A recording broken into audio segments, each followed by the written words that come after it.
భారత్ వేగంగా అభివృద్ధి చెందుతోన్న దేశం అభివృద్ధి చెందడమే కాదు, జనాభా కూడా పెరుగుతోంది. పెరిగిన జనాభాకు అవసరంగా ఎన్నో కొత్త ఆన్లైన్ సేవలు పుట్టుకొస్తున్నాయి. సులభతర జీవన విధానానికి అలవాటు పడ్డ ప్రజలు ఆన్లైన్ సేవలు లేకుండా ఉండలేని పరిస్థితి.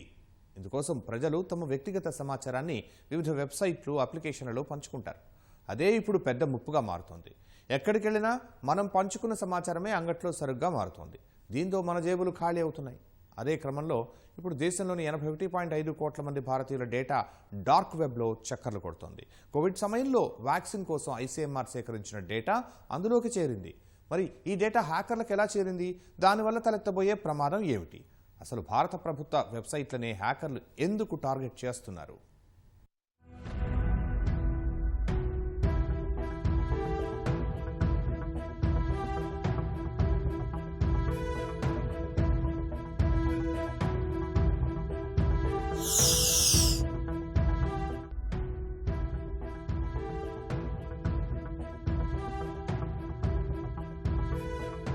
ఆధార్ అన్నింటికీ అవసరమే. పుట్టిన పిల్లాడి నుంచి పండు ముసలి వరకు అందరికీ మన దేశంలో ఆధార్ అత్యావశ్యకం. అది లేకపోతే ఏ పని పూర్తి చేసుకోలేని పరిస్థితి. ఎక్కడికెళ్లినా ముందు మీ ఆధార్ కార్డు ఇవ్వండి అని అడుగుతారు. ఎందుకంటే ఆధార్తోనే సర్వం ముడిపడి ఉంది కాబట్టి. అది చాలదన్నట్లు దాంతో అన్నింటినీ లింక్ చేస్తూ మనం పూర్తి సమాచారాన్ని నిక్షిప్తం చేస్తున్నాం. ఇదొక్కటే కాదు, షాపింగ్ మాల్స్, ఆసుపత్రులు, విద్యాసంస్థలు ఇలా అనేక చోట్ల మనం సమాచారాన్ని పంచుకోవలసి వస్తుంది. మనం సమాచారం పంచుకోకపోతే మనకు ఎలాంటి సేవలు దక్కవు. ఈ క్రమంలోనే పౌరుల వ్యక్తిగత సమాచారం మార్కెట్లోకి పెద్ద ఎత్తున బదిలీ అవుతుంది. మరి ఇది ఎంతవరకు సురక్షితం అంటే అది కష్టమేనని చెప్పుకోవాలి. దేశంలోని దాదాపు 81.5 కోట్ల మంది భారతీయులకు చెందిన సున్నితమైన డేటా ఇప్పుడు డార్క్ వెబ్లో చక్కర్లు కొట్టడమే అందుకు ఉదాహరణ. దేశంలోనే అతిపెద్ద డేటా లీక్గా నిపుణులు దీనిని అంచనా వేస్తున్నారు. కోవిడ్-19 పరీక్షల సమయంలో Indian council of medical research సేకరించిన డేటాను హ్యాకర్లు దొంగలించారు. అయితే ఇది అదే డేటానా లేక మరేదైనానా అని పోలీసులు దర్యాప్తు చేస్తున్నారు.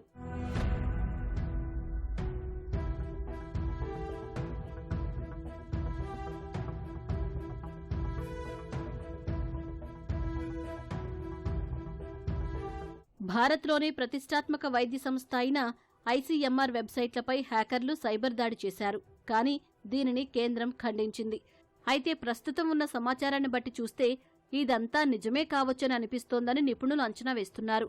డార్క్ వెబ్లో PWN0001 అనే హ్యాకర్ ఈ డేటాను వెలుగులోకి తెచ్చాడు. అతడు ప్రదర్శించిన డేటా ఆధారంగా వీటిల్లో భారత పౌరుల ఆధార్ కార్డ్, పాస్పోర్ట్ల సమాచారం, పేర్లు, ఫోన్ నంబర్లు, తాత్కాలిక, శాశ్వత చిరునామాలు ఉన్నట్లు సమాచారం. ఈ వివరాలను ఐసీఎంఆర్ కోవిడ్ పరీక్షల సమయంలో సేకరించిందని హ్యాకర్ చెబుతున్నాడు. కానీ దీనిని బహిర్గతం చేసిన వారు ఎవరన్నది ఇంకా తెలియరాలేదు. అక్టోబర్ 9వ తేదీన ఈ డేటా చౌర్యం తొలిసారి వెలుగులోకొచ్చింది. అయితే దీనిని అమెరికాకు చెందిన సైబర్ సెక్యూరిటీ ఇంటెలిజెన్స్ సంస్థ కూడా ధృవీకరించింది. ఇందులో భారతీయుల ఆధార్, పాస్పోర్టు సమాచారం కూడా ఉందని చెబుతున్నారు. ఇందుకు సంబంధించిన 1,00,000 ఫైల్స్ అతడి వద్ద ఉన్నట్లు నిపుణులు గుర్తించారు. వీటిల్లో వాస్తవాలను గుర్తించేందుకు కొన్నింటిని ఆధార్ వెరిఫికేషన్ ద్వారా చెక్ చేశారు. అదంతా నిజమైన డేటానే అని నిర్ధారించుకున్నారు. దీంతో ఇప్పుడు ఈ డేటా చౌర్యంపై దేశవ్యాప్తంగా చర్చ నడుస్తోంది.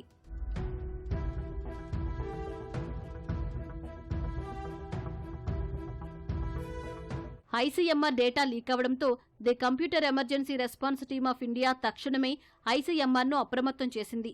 కోవిడ్ పరీక్షల సమయంలో సేకరించిన డేటా వైద్య ఆరోగ్య శాఖ, ఐసీఎంఆర్, నేషనల్ ఇన్ఫర్మాటిక్స్ సెంటర్ల వద్ద ఉందని, దీంతో ఎక్కడి నుంచి ఈ డేటా లీక్ అయిందనే విషయం తెలుసుకోవడం కష్టంగా మారిందని నిపుణులు అంటున్నారు. అయితే దీనికి మూలం కోవిడ్ సమయంలో ఢిల్లీలోని ఎయిమ్స్ సర్వర్లపై హ్యాకర్ల దాడే కారణం కావచ్చు అన్న సంకేతాలు వినిపిస్తున్నాయి. ఆ సమయంలో దాదాపు 200 కోట్ల రూపాయల విలువైన క్రిప్టో కరెన్సీని హ్యాకర్లు డిమాండ్ చేశారు. ఎయిమ్స్పై జరిగిన సైబర్ దాడిలో మొత్తం 5 ప్రధాన సర్వర్లు హ్యాక్ అయినట్టు తెలుస్తోంది. ఇందులో ఒక సర్వర్ను హాంకాంగ్ నుంచి హ్యాక్ చేసినట్లు తెలుస్తోంది. దీంతో ఈ కుట్ర వెనుక చైనా హస్తం ఉండొచ్చనే అనుమానాలు ఆనాడు వ్యక్తమయ్యాయి. ఇప్పుడు అదే సమాచారం డార్క్ వెబ్లో లీక్ అయిందని నిపుణులు అనుమానం వ్యక్తం చేస్తున్నారు.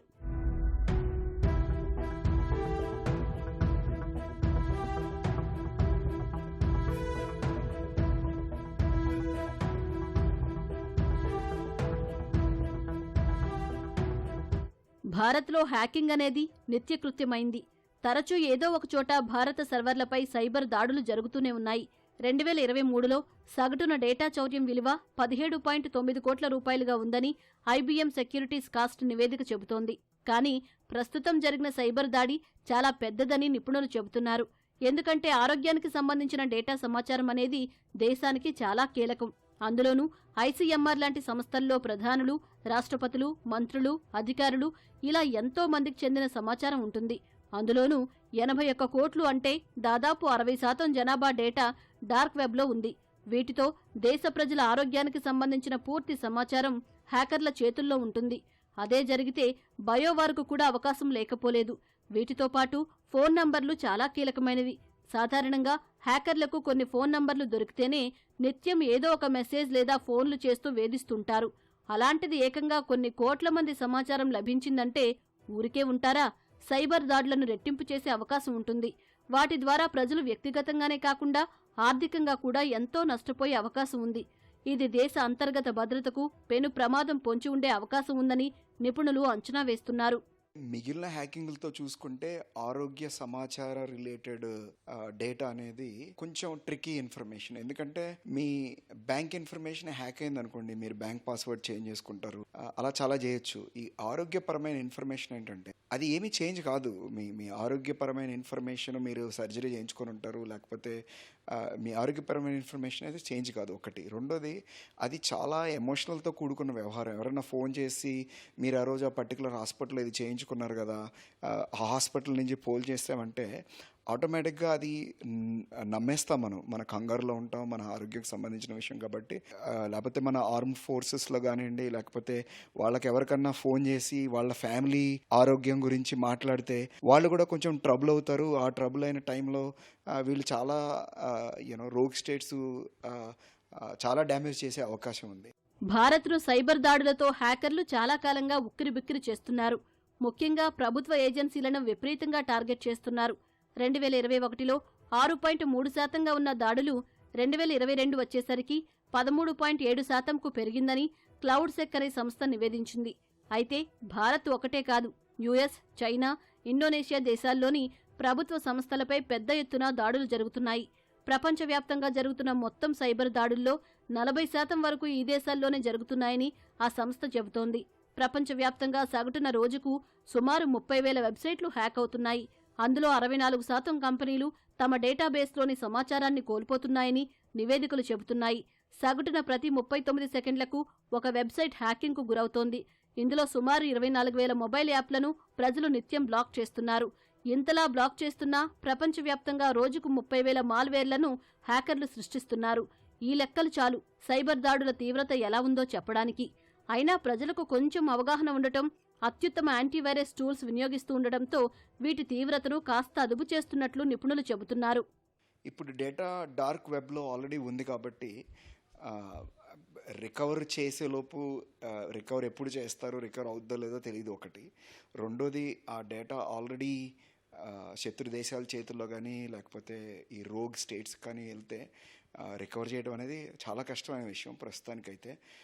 బట్ ఇది మన భారతదేశ చరిత్రలో అతి పెద్ద హ్యాక్గా మనం గ్యారంటీగా చెప్పచ్చు. ఇది మన గవర్నమెంట్ ఏజెన్సీస్లో కానీ లేకపోతే సెక్యూరిటీ ఏజెన్సీలో మన అలసత్వం, వాళ్ళ గవర్నమెంట్ అలసత్వం చాలా క్లియర్గా కనిపిస్తుంది. గవర్నమెంట్ అయితే వాళ్ళు ఏం స్టెప్ చేసుకుంటారో తెలీదు. But I hope they will inform మన ప్రజలందరికీ వాళ్ళు ఈ పర్టికులర్ మ్యాటర్ గురించి ఇన్ఫార్మ్ చేసి ఎడ్యుకేట్ చేస్తారని నేను అనుకుంటున్నాను. మనం విస్తృతంగా వినియోగిస్తున్న ఆధార్ కార్డు వివరాలు సురక్షితంగా లేవని చాలా కాలం నుంచే వివిధ సంస్థలు హెచ్చరిస్తున్నాయి. కానీ ప్రభుత్వం వీటిని పెడచెవిన పెట్టింది. దేశంలోని పౌరులకు సంబంధించిన ప్రతి గుర్తింపు కార్డు ఆధార్తో అనుసంధానం చేశారు. ఇంకేముంది, చాలా వరకు ఆర్థిక లావాదేవీలు డిజిటల్గానే జరుగుతున్నాయి. ఈ మధ్యనే కేంద్ర ఎన్నికల సంఘం కూడా ఓటర్ల వివరాలను ఆధార్తో లింక్ చేసింది. ఇది అది అనే తేడా లేకుండా సమాచారమంతా ఆధార్తో అనుసంధానం కావడంతో హ్యాకర్లు ఆధార్ సమాచారం దొరికితే చాలని అనుకుంటున్నారు. దీంతో రానున్న రోజుల్లో ఆన్లైన్ మోసాలు విచ్చలవిడిగా పెరిగే అవకాశం కనిపిస్తున్నాయి. అది కాకుండా హ్యాకింగ్ కోసం ప్రత్యేకంగా కొంతమంది సైబర్ కేటుగాళ్లు నైపుణ్యం కలిగిన యువతను నియమించుకుని వారితో దాడులు చేయిస్తున్నారని నిపుణులు చెబుతున్నారు. వీరంతా డార్క్ వెబ్ లాంటి వెబ్సైట్లలో సమాచారాన్ని అమ్ముకుంటున్నారని అంటున్నారు. ఇలాంటివి జరగకుండా ఉండాలంటే కొత్త టెక్నాలజీలను అందిపుచ్చుకోవాలి.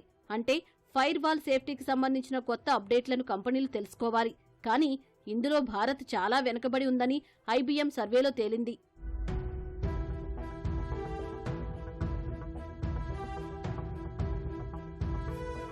సైబర్ దాడులపై ప్రభుత్వాలే కాదు, ప్రజలు కూడా అప్రమత్తంగా ఉండాలి.